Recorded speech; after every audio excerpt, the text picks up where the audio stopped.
en este caso a la cantidad de sangre que le llega por un momento determinado. Ojo, ya por un momento determinado.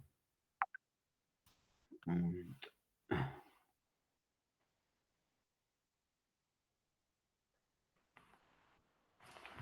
Ahora, postcarga. ¿Qué quiere decir postcarga? A ver.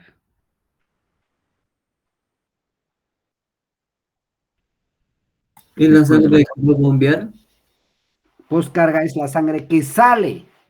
o que va a ser expulsado? Claro, esa es la postcarga. Lo que sale la sangre.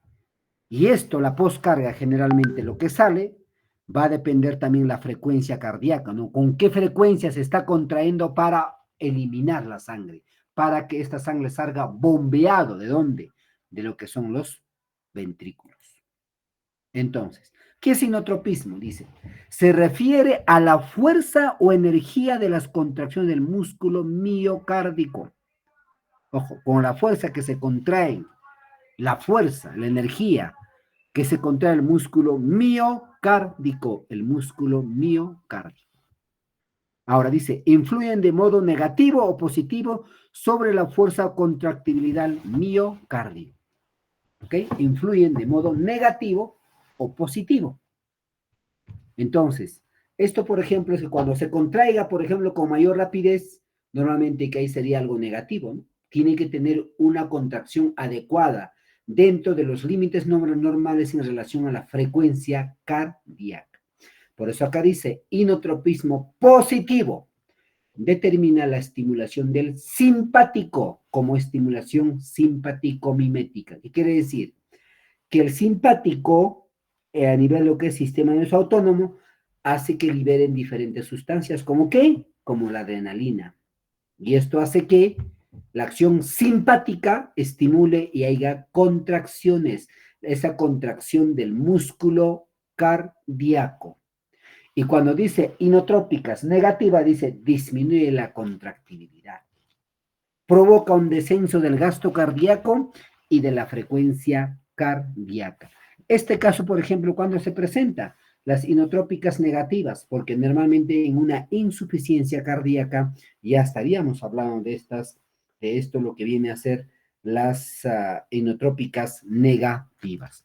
Lo que normalmente ¿por qué tenemos que ver el inotropismo? Lo que queremos en un corazón es de que haya inotropismo positivo. ¿Para qué? Para que mejore la contracción del corazón cuando el corazón esté alterado, no tenga esa capacidad suficiente de contraerse. Entonces, la farmacocinética por ejemplo, los medicamentos que conforman los inotrópicos, dice, la absorción es por vía oral, se produce por un proceso pasivo no saturable. ¿Qué es pasivo no saturable? Que el paciente pues ingiere, hay un proceso de degradación de estos fármacos para ser absorbidos. Específicamente, dice, acá hablamos de la digoxina, aparece de 30 a 90 minutos y alcanza su máximo, su pico, de 1.5 a 5 horas, donde la concentración en el torrente sanguíneo. Allí alcanza, ¿de qué hablamos? Estamos hablando de la biodisponibilidad. Y si esto permanece por mayor tiempo, incluso no se excreta, podría producir efectos tóxicos. Ojo, puede generar efectos tóxicos, ¿ya? Puede intoxicar a nivel lo que viene a ser el organismo, la mayor permanencia de este medicamento, lo que viene a ser la digoxina. Ahora, por vía intravenosa,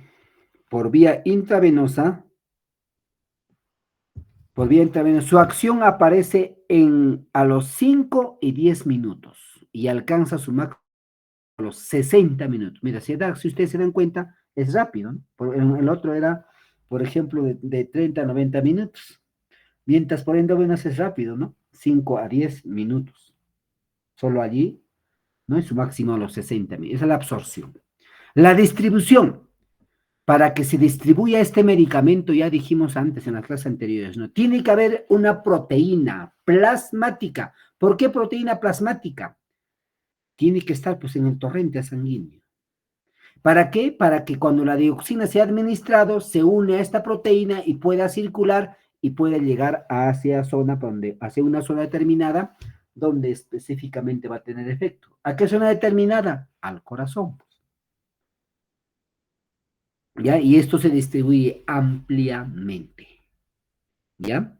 Y luego, pues, una vez que este medicamento actúa, ya sabemos qué va a pasar, ¿no? Metabolismo y eliminación. Los glucósidos, ojo, la dioxina es conocido como glucósidos, ¿por qué? Porque en su cadena química tiene, ¿qué tiene? ¿Por qué son glucósidos? Oh, chicos, hablen peyando, no hay nariz. Joder, hablo que hablo, no hay nariz. De eso yo no sé, profesor. Son glucósidos porque o sea, dependen de la glucosa, profesor. Lógico, en su cadena química, la dioxina tiene glucosa, por eso es un glucósidos.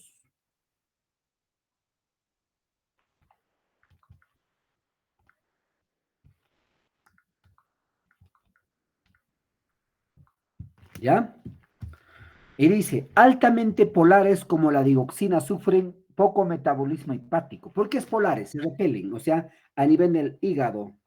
A nivel del hígado generalmente pues poco o nada se pueden metabolizar en esto, ¿no? Y dice, sufre pocos procesos metabólicos antes de la excreción, que es principalmente renal. A nivel renal se va a excretar 75 a 80% en forma inalterada. ¿Qué quiere decir?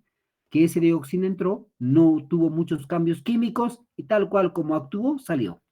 Y en forma inalterada, ¿no? Aunque también una parte puede hacerse, pues, por ejemplo, las heces, ¿no? En los pacientes con función renal normal, ojo, la inhibida de eliminación de la dioxina es de 36 horas. ¿Qué es inhibida? Que durante las 36 horas podrías eliminar poco a poco estos medicamentos. Pero en pacientes que están con problemas renales, enfermos de problemas renales, la semimida puede prolongarse de 2 a 4 veces. ¿Por qué? Porque no se está eliminando, pues ni poco ni mayor cantidad no se elimina porque el riñón está deteriorado. ¿Cuál es función riñón? Función riñón es filtrar, eliminar desechos, eliminar agua. Pero si está alterado, se va a quedar 2 a 4 horas. Ahí aparece la intoxicación. Por lo que hay que monitorizar y ajustar la dosis del fármaco. Porque incluso disminuir la dosis, porque si no vamos a lograr un proceso de intoxicación. ¿Ya? Entonces acá tenemos las catecolaminas, ¿ya? Beta agonistas.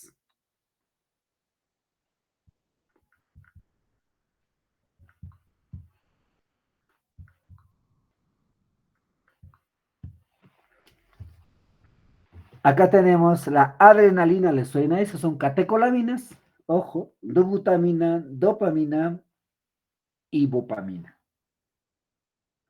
Aumenta la concentración del AMP cíclico. AMP cíclico es una proteína, es un proceso bioquímico que se realiza a nivel de las células. ¿Para qué? Para mejorar todo el proceso generalmente de absorción, de eliminación y pueda actuar.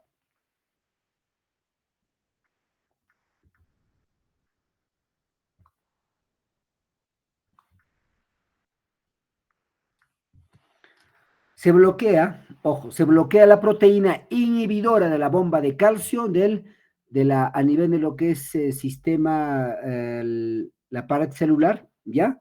¿Y esta qué va a hacer? Estimula la función de una bomba, la bomba de sodio-potasio, incrementando el calcio movilizado para la contracción. Y acá vamos a ver en este esquema, ¿no? Miren. Normalmente acá lo que se hace es de que a nivel, esta es una pared celular en la medio que está, ¿no? Pared celular, acá. Entonces, cuando le ponen el medicamento, normalmente es que anula ese intercambio de sodio y potasio, porque normalmente debe salir sodio, y debe ingresar sodio y salir potasio. Y a la par, también el calcio aumenta el ingreso, más calcio dentro de la célula. Y si hay más calcio dentro de la célula, acá está, ¿ve?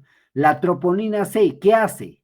Entonces este calcio va a unirse a nivel de lo que es la actina, la miosina y aumenta la contracción, pero para eso no tiene que salir, ojo, no tiene que salir, ¿de dónde? De lo que viene a ser de la célula. Allí comienza a hacerla. ¿Por qué? Porque está reteniendo el calcio, no permite que salga.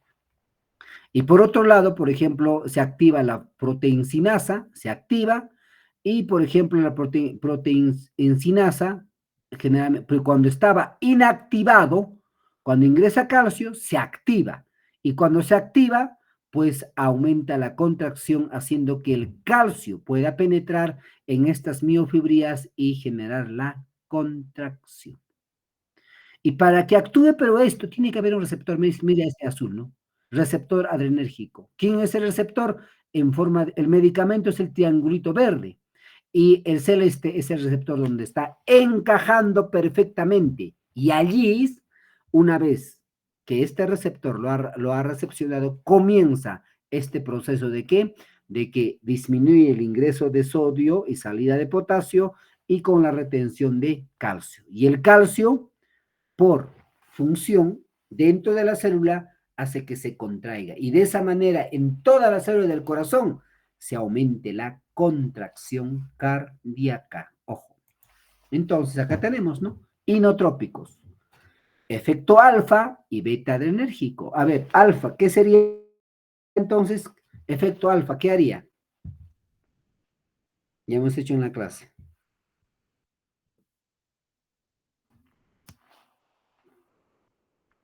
En el músculo liso vascular para la contracción, doctor. Muy bien, lógico. Y mientras en beta adrenérgico a nivel del corazón va a aumentar, ¿no? La contracción. Por ambos lados, por un lado aumenta la presión arterial, haciendo la contracción, y por otro lado aumenta lo que es aumenta lo que viene a ser la contracción del corazón, ¿no? A dosis bajas, dice, mira, los inotrópicos, a dosis bajas estimula beta 1 del corazón e incrementa tensión arterial y gasto cardíaco. Ah, eso. A dosis altas, primariamente los receptores alfa-1 aumentan la presión sanguínea a través de un incremento de la resistencia vascular sistémica. Si es 12 baja, igual, a nivel de mayormente si bajas de frente, se van a los receptores alfa-1, ¿para qué? Para aumentar la resistencia vascular periférica. ¿En qué caso está indicado? Tratamiento de shock hipovolémico. Pero antes de colocar estos sinotrópicos, lo que se tiene que hacer normalmente es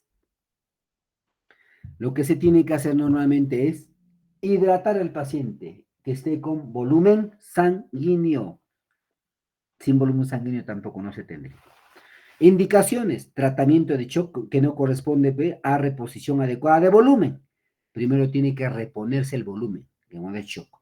En caso de hipotensión severa, los pacientes de pronto bajan la presión, pero este bajo de presión no tiene que ser por hemorragia, sino por otra causa. ¿Cómo qué?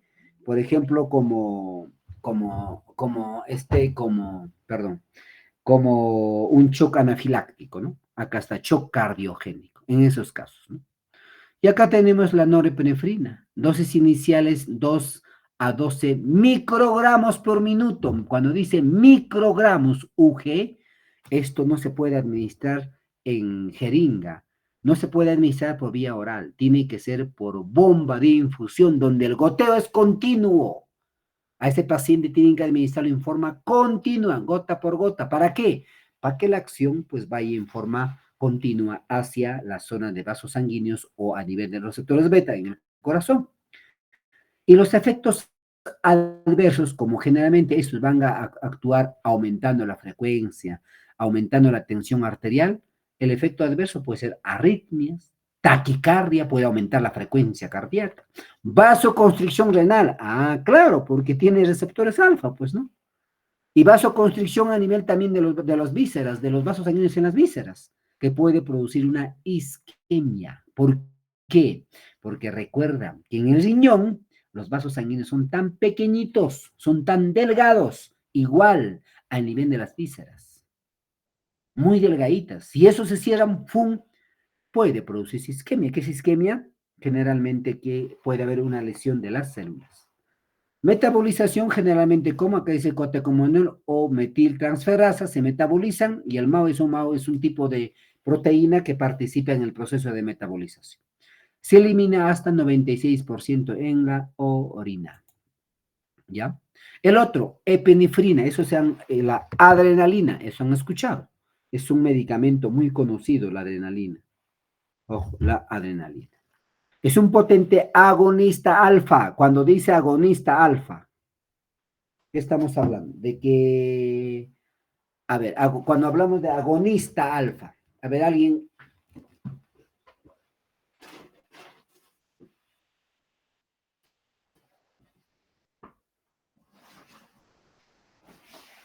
Que tiene similares propiedades o algo así. ¿qué? Que tiene similares propiedades, más o menos. Agonista. Sí, agonista es que tiene más o menos propiedades similares. O porque antagonista es que tiene propiedades en contra. Yo creo que le va a activar al Va a Lógico. aumentar receptor alfa. el efecto de... Que solo tiene un solo receptor. Pero agonista es como tu pata, ¿no? Alguien, tu amigo que va a potenciar su acción. Agonista, ¿no? Y antagonista es alguien que no te cae, pues, algo así. Por eso dice, ¿no? Cuando hablas de agonista, quiere decir que la acción va a ser mejor, o sea, la acción es bueno allí. Agonista. Y agonista alfa, que quiere decir que va a nivel de vasos sanguíneos, y beta adrenérgicos, a nivel de beta 1 específicamente en el corazón. Eso hace también la epinefrina. ¿Ya? Los efectos cardiovasculares dependen de la dosis de la infusión en los niveles plasmáticos, lógico. A mayor dosis podría generar mayor vasoconstricción, incluso provocar daños a niveles renales, como hemos visto, ¿no? A las dosis más bajos de 0.02 a 0.08 microgramos por kilogramo de peso por minuto, es evidente el efecto cronotrópico y enotrópico, lo que refleja la estimulación de beta 1.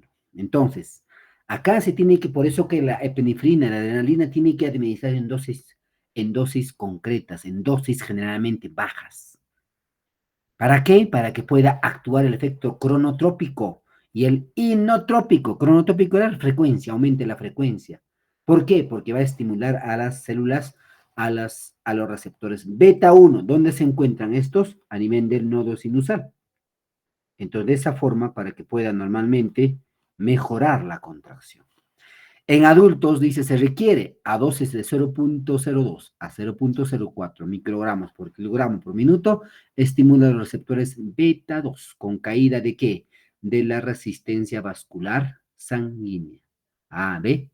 Si esa dosis, por ejemplo, de 0.0 a 0.4, que generalmente es muy baja ya, va a tener otro efecto, ¿no? Que va a ser, por ejemplo, pues va a disminuir, ¿no? Es un proceso de vasodilatación, el cual cae, pues, la resistencia vascular sistémica.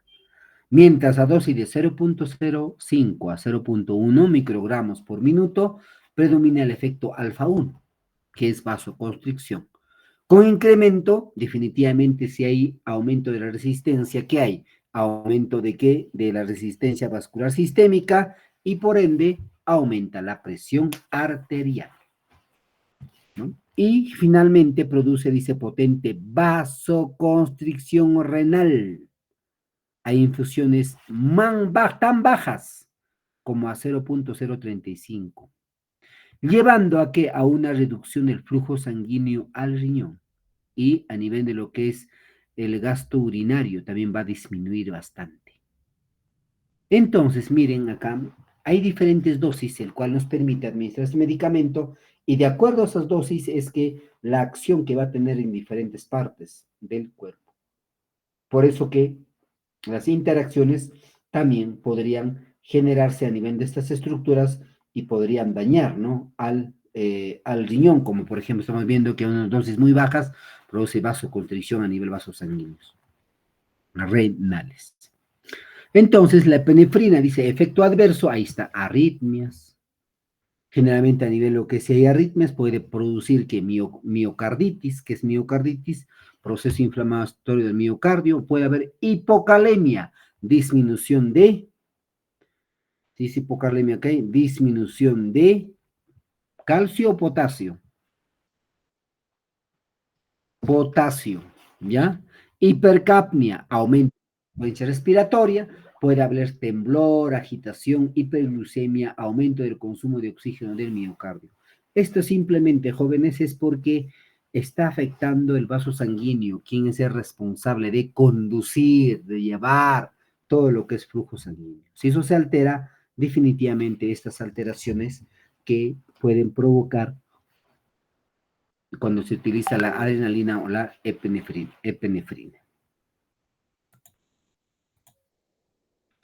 Ahí está, y la famosa dopamina, ¿ya? La dopamina es uno de los medicamentos más conocidos en el medio, que también los más utilizados. Estimula receptores dopa, también hay receptores dopa, beta de una forma directa y alfa adrenérgicos de manera indirecta. Ah, mira, esa dopamina va a tres receptores, a dopa, a beta y alfa.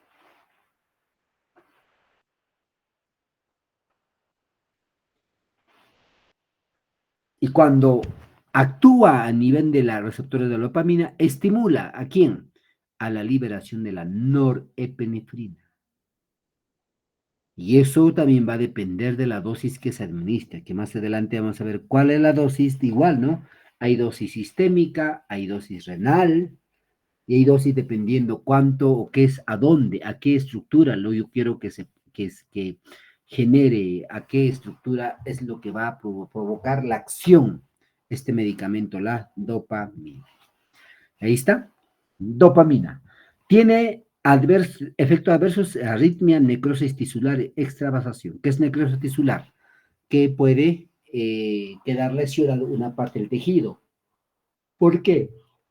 Porque sabemos que un tejido que se lesiona es porque no recibe flujo sanguíneo. Y si no recibe flujo sanguíneo, ¿qué habrá pasado? Vasoconstricción severa. Y si hay vasoconstricción severa, no deja pasar pues, la sangre oxigenada con otros elementos hacia diferentes partes del cuerpo. Entonces, efectos DOPA. ¿Cuánto de dosis se requiere? 2 a 5 kilogramos por minuto. Receptores DOPA 1 en los lechos vasculares y renales. Ah, entonces, si está el DOPA 1, D1 en los vasos sanguíneos del riñón, a nivel del mesentérico, ¿cuál es el mesentérico? A nivel del estómago. Y coronario en el corazón causa vasodilatación de estos. Por eso que a esta dosis como causa vasodilatación, el paciente puede miccionar más, ¿no? Eso sí, micciona constantemente en mayor cantidad cuando se administra dopamina. Porque le estamos provocando vasodilatación, pues, ¿no? Igual a nivel mesentérico, ¿no?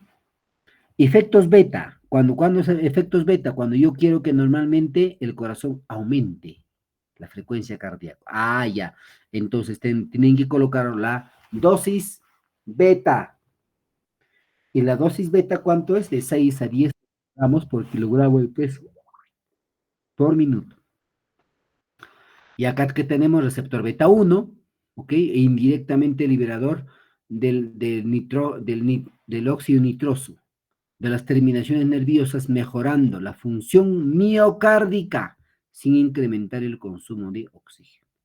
Entonces, normalmente en problemas cardíacos se tendría que dar una dosis de 6 a 10 microgramos. ¿Para qué? Para tener este efecto beta, ¿no? Y pueda generalmente mencionar, o sea, pueda a nivel del corazón mejorar la contracción del corazón, pero específicamente viendo a nivel, estimulando a nivel beta 1.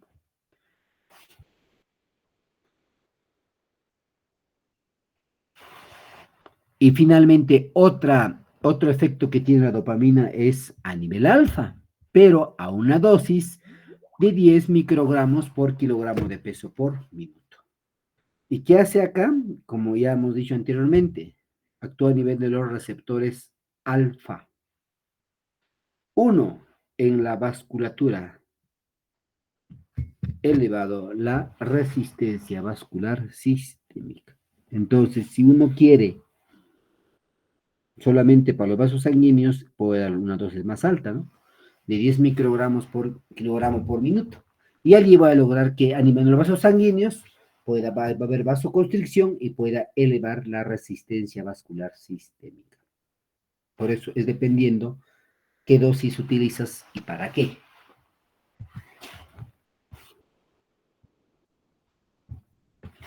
Tenemos la dobutamina. Es una catecolamina sintética. ¿Qué es sintética? Producido en un laboratorio farmacéutico, porque recuerda, hemos hecho fármaco en la primera, hay principios activos naturales e sintéticos, ¿no? Entonces, ¿esto qué es lo que va a hacer? Es una catecolamina sintética que mejora el estado inotrópico, recuerda, con menor efecto cronotrópico y la vasoconstricción periférica. Eso es lo que hace dopamina, ¿no? La dobutamina, que es otro medicamento, ¿no? Y afinidad con los receptores beta-1. También actúa a nivel del nodo sinusal, a nivel de receptores beta-1, ¿qué haciendo? Aumentando la frecuencia cardíaca, mejorando la contracción del corazón, ¿ya? De la función del ventrículo principalmente. Y así de alguna forma mejoramos también la captación de oxígeno por el paciente.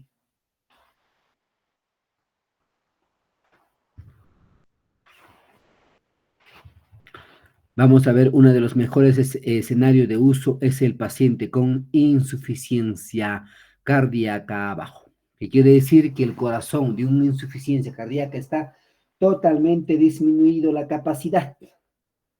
Disminuye esa capacidad, ¿no? En esos casos se puede utilizar la dopamina. Está muy bien indicado en esos casos, ¿no? Y debido a su efecto vasodilatador, reduce las presiones de llenado. Entonces, también un paciente con SC, yo no quiero que llegue a mayor cantidad de sangre, llegue menos. ¿A dónde? A los ventrículos, para que no trabaje mucho, porque está insuficiente. El incremento de la insuficiencia cardíaca resulta de aumentar el volumen de inyección y no la frecuencia cardíaca. Entonces, acá algo muy importante, ojo. Se aumenta lo que viene a ser la insuficiencia cardíaca. ¿Por qué es eso? Porque se aumentó el volumen de inyección rápidamente, pasaste bastante, ¿ya?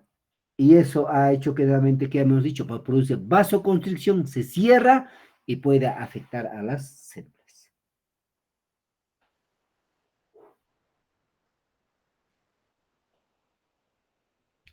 Vamos a ver la dosis de la dobutamina. ¿Qué dice? A dosis de 2.5 microgramos hay un incremento de 5%. ¿En qué? En el gasto cardíaco. ¿Y qué era gasto cardíaco? Era lo que el corazón bombea, o la cantidad de sangre que bombea en un minuto. Es gasto cardíaco. A dosis de 5 microgramos por minuto, el incremento de gasto cardíaco es de 15% y 5% en la presión. ¿No? Iba mejorando también. ¿Ya? A dosis entre 75 y 10, no, 7.5 y 10 mejora el inotropismo. ¿Ya? A costa de qué dice? De una inmunidad de 5% en la función cardíaca. Entonces, miren, nuevamente acá vemos de que cuando se administran los medicamentos a una dosis determinada pueden mejorar la resistencia vascular periférica y pueden mejorar la presión arterial. Y como todo medicamento, tiene efectos adversos. ¿Qué efectos adversos tiene? Tiene disritmias, taquicardia, cólera, ansiedad, temblor excesivo. Todo eso tiene. Puede generarse la dopamina si no se administra adecuadamente, y ahí interviene lo que son los cuidados de enfermería, ¿ya? Entonces acá tenemos fármacos inotrópicos y vasopresores. Acá está, mira, ¿ve? Adrenalina, mayormente a nivel alfa 1, beta 1. ¿Qué es? A nivel vasos sanguíneos, a nivel del corazón. El B2 puede ser en vasos sanguíneos a nivel vías respiratorias, es poco, ¿ya? Contractilidad miocárdica, si se contrae 3 cruces, frecuencia cardíaca, ligeramente lo eleva, no mucho, vasoconstricción, sí. Y vasodilatación, más o menos. La noradrenalina, Ya igual, a nivel actúa receptores beta 1, beta 2 casi nada, beta 2, beta 1, beta 2 tampoco, más es vasos sanguíneos. Contractilidad miocárdica, sí, 1, correcto. Frecuencia cardíaca, 1. Vasoconstricción, 3. Vasodilatación, nadie. Ni un medicamento. Dopamina. Es un medicamento muy conocido en lo que es unidades de cuidados intensivos, ¿no? Entonces, dopamina vamos a hablar de que a receptores A1 solo es poco, es en mínima cantidad. Mayormente el receptor que él tiene es que D, de dopamina, el único. El AB1, 1, 2, 3, ahí, B1. Entonces, allí sí, ¿no? Entonces, este cuadrito les va a servir para ustedes para que vean, a ver, cuáles son los receptores y qué efectos tienen. Ahí está, contractilidad miocárdica, excelente con dobutamina. ¿Eh? Frecuencia cardíaca, no, no hay, solamente un reporte.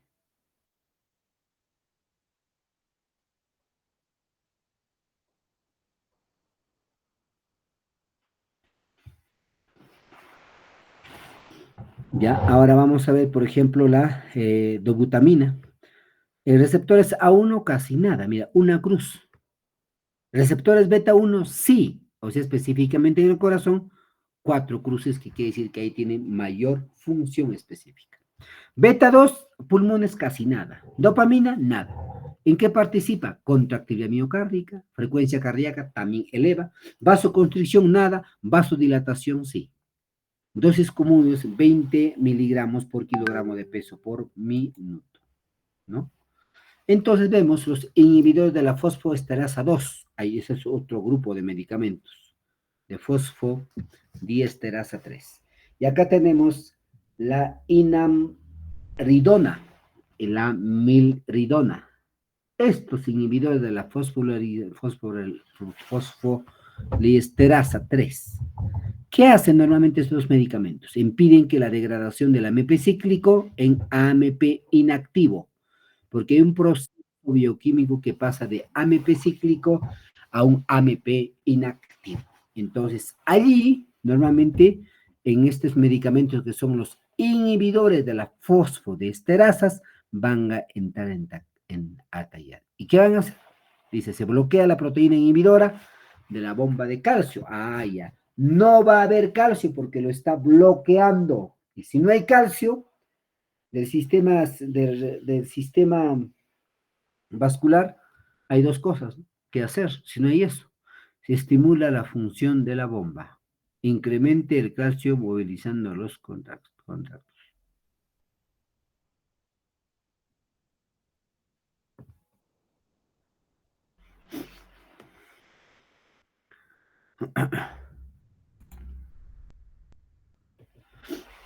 Muy bien, entonces, seguimos con fármacos inotrópicos. Uno de ellos que tenemos las inamridona, milridona.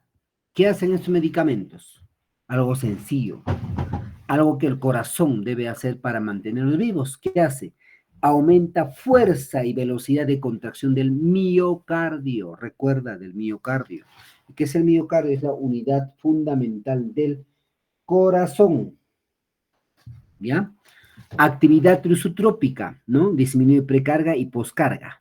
Claro, porque acá se disminuye precarga, también poscarga, porque llega menor cantidad de sangre, saldrá también menor cantidad de sangre, ¿no? Y efecto neotrópico auditivo con digital, definitivamente, porque a nivel de lo que es efecto neotrópico, lo que queremos es que el corazón trabaje adecuadamente para bombear la sangre hacia los estructuras donde generalmente la persona puede estar o cobijarse de que pase el lluvia, algo así, ¿no? Entonces, miren, acá se tiene, por ejemplo, de que, ¿qué hace acá? Estos medicamentos. Aumenta la fuerza y velocidad de contracción miocárdica por vía intravenosa. Y es un tratamiento a corto plazo de la insuficiencia cardíaca. Actividad lusotrópica, soporte farmacológico en partes programadas para trasplante cardíaco. Entonces, cuando hay trasplante cardíaco, también se podría utilizar este medicamento. ¿Para qué? Para que pueda mejorar la función cardíaca, para que pueda mejorar la función de los vasos sanguíneos. Su uso cronotrópico está asociado a aumento del riesgo de mortalidad. Esos medicamentos, ojo, si nosotros vemos acá, mayormente se tiene que ver a nivel pre y postcardíaco. ¿Qué quiere decir? A nivel de los vasos sanguíneos, más que el corazón, más los vasos sanguíneos. Ahora, las reacciones adversas de estos medicamentos, como ya sabemos, podría ser, por ejemplo, vómito. ¿Por qué? Recuerda, todo medicamento que ingresa por vía oral, sí o sí, pues va a irritar la mucosa gástrica, va a generar alteración del pH, va a generar alteración. Entonces, estos aspectos hacen que el paciente tenga vómito, ¿no? Cólicos abdominales. ¿Por qué dan cólicos? Los cólicos simplemente se dan ¿por qué? Por una contracción del músculo, ¿qué? Del músculo liso involuntario a nivel del intestino.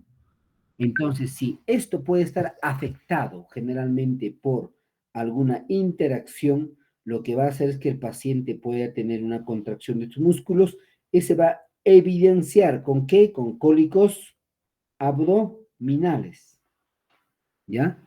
Los cólicos abdominales. Anorexia. Toda persona que tenga lesión, ojo, lesión a nivel de la mucosa, porque pues sí, por vía oral los medicamentos que pueden, entonces igual incluso por vía sistémica, por vía sanguínea va a llegar. La persona pues como está inflamada, lesionada a nivel del estómago va a tener dificultad de comer, no va a desear alimentarse adecuadamente. ¿Ya? Y otra parte es la hipotensión. Recuerden ese tablete que hemos visto que algunos eran vasodilatadores. En pacientes con insuficiencia cardíaca, ¿qué le vamos a dar? Vasodilatadores. ¿Para qué? Para que la sangre se quede en la parte periférica, en los vasos dilatados. Y para eso, eso puede causar hipotensión. Ojo, hipotensión. Y la imandridona puede causar la trombocitopenia, que es disminución de plaquetas. Plaquetas.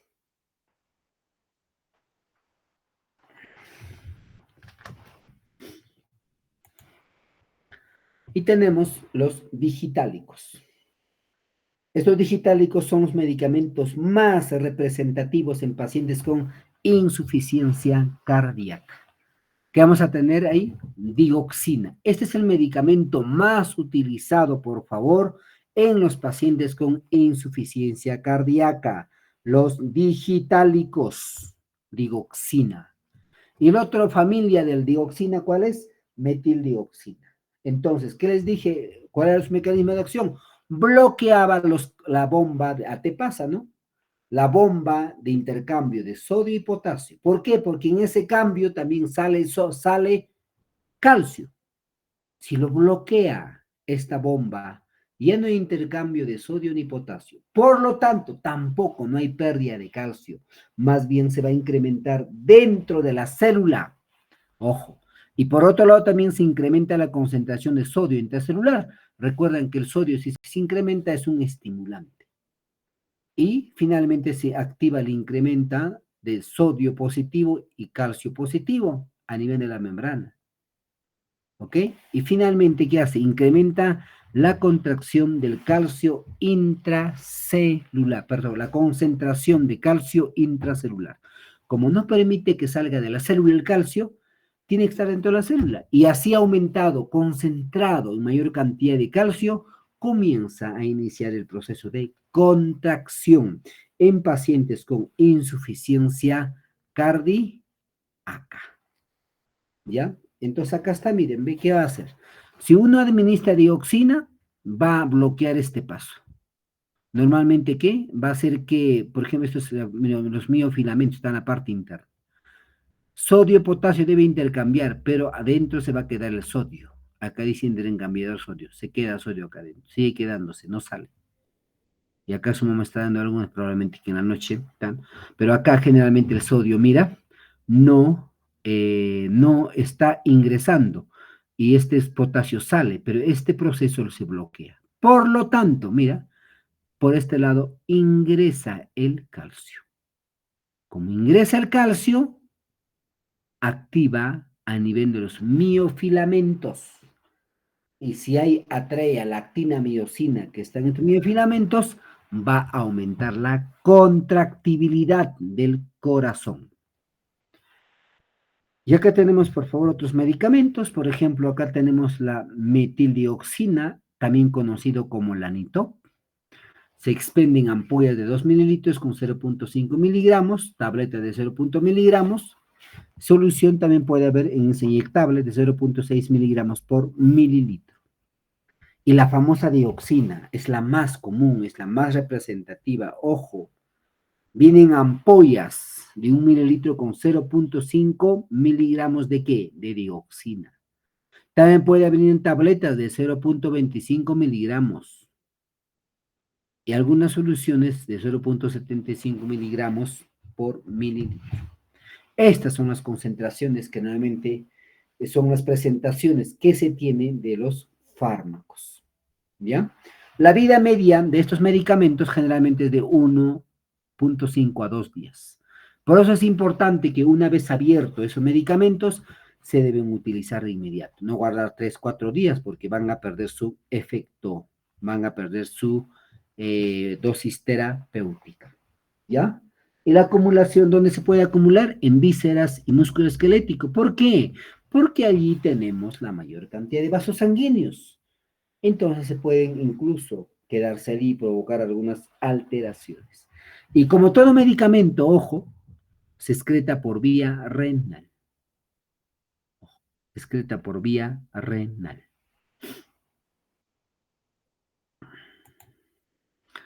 Y acá tenemos, por ejemplo, una patología común, muy común, que se tiene que, por ejemplo, utilizar sus medicamentos. Dice insuficiencia cardíaca congestiva. ¿Qué es eso? Es que cuando el corazón no tiene esa capacidad de bombear la sangre. Entonces, como no hay esa capacidad de bombear la sangre, ¿qué está pasando con la sangre? Va a retroceder pues la sangre. Si normalmente a la aurícula derecha era como receptáculo, regresa la sangre. ¿A dónde? Primero, por ejemplo, vena cava inferior hasta el hígado. En el hígado te va a causar que una hepatomegalia, se va a agrandar el hígado. Y esto incluso podría retornar hacia lo que el estómago, todo ello, ¿no? Pero principalmente acá lo que queremos es de que lo que quede claro es que el corazón, insuficiencia cardíaca congestiva es que el corazón es insuficiente de realizar las funciones fisiológicas, ¿ya? Entonces el tratamiento es sintomático. La enfermedad no se ataca acá, sino que tienes que atacar ¿a quién? A los signos y síntomas que aparecen en el paciente. ¿Y cuáles son? Ahí está. Cuando es ambulatorio, todavía no va al hospital y dicen, mire señora o señor, usted tiene que cambiar los hábitos alimentarios. Hay que cambiar. Entonces, miren, ahí está, mejorar la calidad de vida, en este caso los hábitos alimentarios, reducir hospitalizaciones, que el paciente continuamente no llega al hospital. ¿Por qué? Por una sencilla razón. Dentro del hospital, ¿qué existe? Existe microorganismos resistentes. Entonces, un paciente con problemas cardíacos, con problemas pulmonares, fácilmente podría adquirir esta infección y fallecer. No reduce la mortalidad, ¿ve? No reduce. Este tratamiento que le llaman de dioxina no va a hacer que no muera. El paciente sí o sí se va a morir, solo que vas a alargar un poquito más el funcionamiento del corazón. ¿Para qué? Para que bombee la sangre a todas las células del cuerpo. Porque si no, pues todos se van a morir, ¿no? ¿Y cuáles son las interacciones? Uno, que disminuye la absorción. Si yo le doy este medicamento, la dioxina, con antiácidos, con metoclopramida, va a hacer que arrastre y no voy a tener una adecuada dosis terapéutica. ¿Por qué? Porque va a reducir la absorción ¿de qué? De estos fármacos que han mencionado como la dioxina. Otro medicamento que tenemos, por ejemplo, hipocalemia y hipomagnesemia. ¿Cuándo aparece una hipocalemia o una hipomagnesemia? Cuando se administran diuréticos, tiacídicos y de asa. ¿ya? O terapia con magnesio. Cualquiera de estos procedimientos que se le dé a diuréticos, tiacídicos, que del ASA, ¿no? De la furosemida, o tenga terapia con magnesio, sí o sí va a causar hipocalemia. ¿Por qué es hipocalemia? Disminución de potasio en torrente sanguíneo. Hipomagnesemia, ¿qué es eso? Disminución de magnesio en sangre. Estos elementos, dos son elementos, son importantes, generalmente que ustedes que deben saber, ¿no? Y cuando la dosis es mayor a 40 a 100% de la concentración sérica digital, generalmente ahí podemos traer la quinidina, amiodarona, profesona, verapamilo, antibióticos, macrófolis, omeprazol, ¿ya? Y la tetraciclina. Estos son los medicamentos que normalmente se puede utilizar en el paciente, ¿ya? Pero generalmente a veces podrían interactuar, por eso que el médico tiene que evaluar adecuadamente cómo está respondiendo al nuevo medicamento. Y finalmente tenemos la retención salina. Mayor pérdida de potasio, mayor pérdida de descompensación. ¿Quién hace esto? Los glucocorticoides. Si yo administro un glucocorticoide, la famosa dexametasona, cuando enferme con gastritis, qué sé yo, lo que va a pasar es esto, ¿no? Va a haber retención de sodio, ¿ya? Va a perderse, ¿qué va a perder? Potasio, porque recuerda que el potasio era un elemento muy importante, ¿para quién? Para el corazón. Y si reduce el potasio, ¿no? Hay pérdida de potasio, entonces el paciente se va a descompensar, el corazón va a alterarse porque no va a tener la misma capacidad de latir. ¿Y eso con quién corrijo? Con los glucocorticoides. Ojo, glucocorticoides. Ahí está la famosa dexametasona. Sobre todas las cosas, cuida tu corazón, porque este termina el rumbo de tu vida. ¿Ya? Listo. ¿Alguna consulta, chicos? ¿Están o no están? Mentira, ya. ¿Dónde estarán ustedes? Sí, estamos, profesor, gracias. Sí. Estamos vivos todavía, profe. Ya, listo. ¿Alguna pregunta? Profesor, No, no, profesor. respecto para ya acordar de las fechas y... Ya, a ver, preséntalo, por favor, preséntalo. Voy yo, ya, joder. No, sí, ahí te lo presento, entonces. No, ¿qué he hecho? Creo que les he votado a todos. No creo. Ya, No, sí estamos acá, profesor. Franco, Eduardo. ¿De dónde está esto para dejar de presentar? ¿Dónde está? Joder. Dejar de presentar. Ya, preséntalo. Profesor, una consulta. Lo que nos había mencionado era que podíamos dar 4 exámenes y 4 trabajos por unidad, ¿verdad? ¿O era la otra opción que era solamente 2 exámenes y 2 trabajos? O sea, esos 2 exámenes, un examen iba a contener unidad 1, unidad 2 y su producto de unidad 1 y unidad 2. Claro, pero igual Luego, se va a duplicar, tiene que duplicarse. claro, en el caso de que escoger los 4, no se iba a duplicar ya que Ah, cada no, si unidad... son los cuatro ya en forma independientes. Ah, ya, claro, claro. Y espero que hayan Ya, entendido. ¿cómo han visto eso, por favor, ese aspecto? Por mi parte recién lo voy a socializar con los compañeros porque recién Ah, ¿recién terminé. vas a socializar? Sí, porque recién terminé. Por Ya, eso quería entonces que estén acá. socialízalo, a ver que voten, a ver, ahí están todos los, no sé, los demás se atendrán ya. Ya, a ver. Ah, claro. Ya, ahí te lo voy a presentar. ¿Dónde está? Uy, no se abrió. Un momento. Fechas, aquí está. Profesor, pero yo lo hice como usted me indicó que era más que nada de acuerdo a sus sílabos.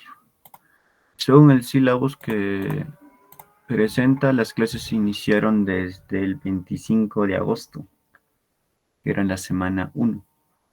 Semana 2 ya estamos de lo que es de estas fechas, de lo que son 3 y 4 de septiembre. Y eso es lo que más o menos he planteado en lo que es acá. O he tratado de que sea más exacto. Acá está la semana 1 con las clases que estamos dando el día de hoy y la semana 2 también. Según el sílabus, la semana 3, que va a ser la siguiente semana. Pero como les decía, si va a ser, en la lista en producto les puse 2 barritas. Si es el caso de que se escoja solamente que sean 2 exámenes, Tengo por entendido que el primer examen se tomará finalizado la unidad 1, ¿verdad, doctor? La unidad 2, perdón. Fácil, porque si es solamente dos, en el primer examen se da unidad 1, unidad 2. Y el último examen, unidad 3, unidad 4. Claro, Ajá. es lo que tengo estado tratando de hacer acá. Ya, por Pero no eso. sé si, cómo desearán mis compañeros ahorita, si quieren sus 4 Sí, por favor, exámenes. eso explícales para que puedan emitir su voto. Ya, por mi parte yo le puse de colorcitos, las unidades, debido a la cantidad de temas que hay. En la unidad 1, la cantidad de lo que es, de temas de farmacología cardíaca, entre temas y subtemas, hace solamente un total de 5. Son tres temas principales de lo que vamos a llevar, y esos 3 temas principales se subdividen en otros, en los que están fármacos inotrópicos, cardíacos y estimulantes. Y también lo que está antianginosos, antiarrítmicos y antihipertensivos. Son muy cortos, así que según lo que es el sílabus, deberíamos de realizarlo en 8 clases. Por eso hice clases L o clases legales. Pero clases, si es que el docente también y todos terminamos la clase un poco más antes, podemos terminarlo solo en 5 o 6 clases, lo que nos puede dar más tiempo para avanzar lo que son las unidades 2. En el caso, lo que yo vi, profesor, para no redundar tanto, sería bueno, por mi opinión, sería solamente dar dos exámenes y 2 productos. O también 4, pero en el caso de lo que es la unidad 3, como lo vi en el sílabus, son muchos, es mucho, porque también hasta abarca 1, 2, 3, 4, 5, 6, 7, 8, 9, 10 clases. En el tema de farmacología del sistema nervioso son muchos temas y muchos subtemas. Demasiados son. Y dudo que nos alcance tiempo también en eso. Si es que vamos a estar atareados con los demás cursos. Por eso más o menos lo presenté así. Y estuve acá. Pero la verdad no sé cómo queda. Justo le iba a preguntar, profesor, los exámenes que íbamos a dar y la entrega de trabajos, ¿van a ser en los mismos días de clase o podemos acordar otras fechas aparte? No, no, no. Los exámenes y la entrega de trabajo son en las fechas de clase. Allá en las fechas de clase. Ya, entonces si fuera así, entonces sí lo he tomado bien acá en las fechas de clase. Por eso, mira, no te